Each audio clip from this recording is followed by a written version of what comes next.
আমরা বিশ্ববিদ্যালয়ের যে চিত্রটা এখন দেখছি ৫ই আগস্টের আগের যে চিত্র ৫ই আগস্টের পরে শুধু হলগুলোতে আমাদের মত প্রকাশের স্বাধীনতা, আমাদের সবগুলো ছাত্র সংগঠন একসাথে কথা বলতে পারছি।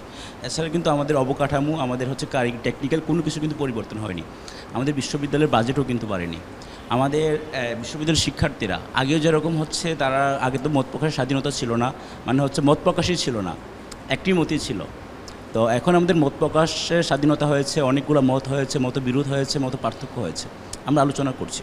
কিন্তু এই মত প্রকাশ, এই আপনার হচ্ছে মতবিরোধ, এটি কিন্তু আমরা সফল হবে না যতক্ষণ না পর্যন্ত মতগুলো আমরাকে গ্রহণ না করব।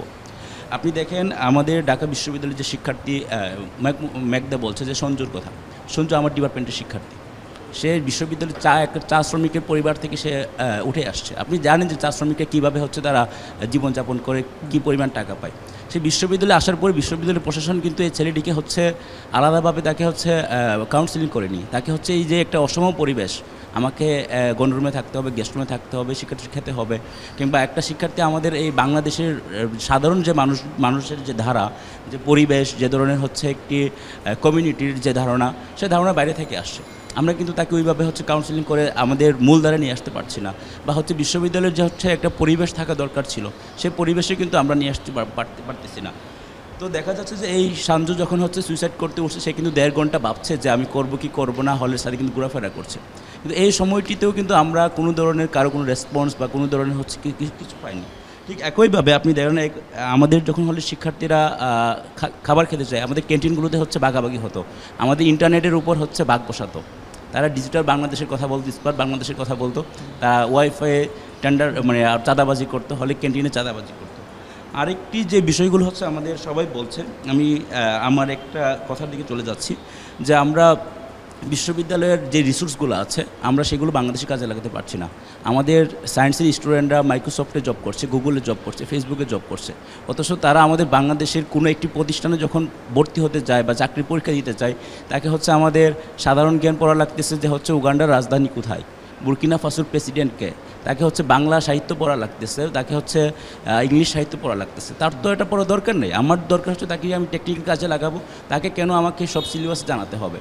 আমার একটা আইবিএর শিক্ষার্থী যে হচ্ছে বিজনেসের হবে, তাকে কেন আমাকে ওই যে সংস্কৃতি শেখাতে হবে, কালচার শেখাতে হবে, কিংবা হচ্ছে তাকে গান কেন শিখতে হবে, তাকে কেন কবিতার কথা জানতে হবে?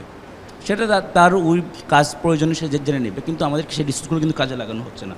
এছাড়া আমাদের বাংলাদেশের ধরেন যে আমাদের ঢাকা ইউনিভার্সিটিতে আমরা টিএসসি একটি সেন্টার আছে, সেই সেন্টারে আমরা হচ্ছে বিশেষ করে যারা আমরা হচ্ছে ABC ইউনিটের মানে BC ইউনিটের বা ঘ ইউনিটের যারা, তারা কিন্তু তাদের দখল কিন্তু এই টিএসসি তাদের দখলে।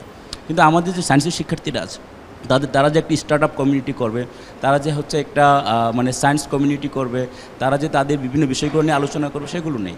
আমাদের আইবিএর মতো একটি ফ্যাকাল্টি মানে ইনস্টিটিউট আছে যেখানে শিক্ষার্থীরা দেশের কর্পোরেট প্রতিষ্ঠানগুলোতে লিড দিচ্ছে, তাদেরকে কিন্তু আমরা কাজে লাগাচ্ছি না।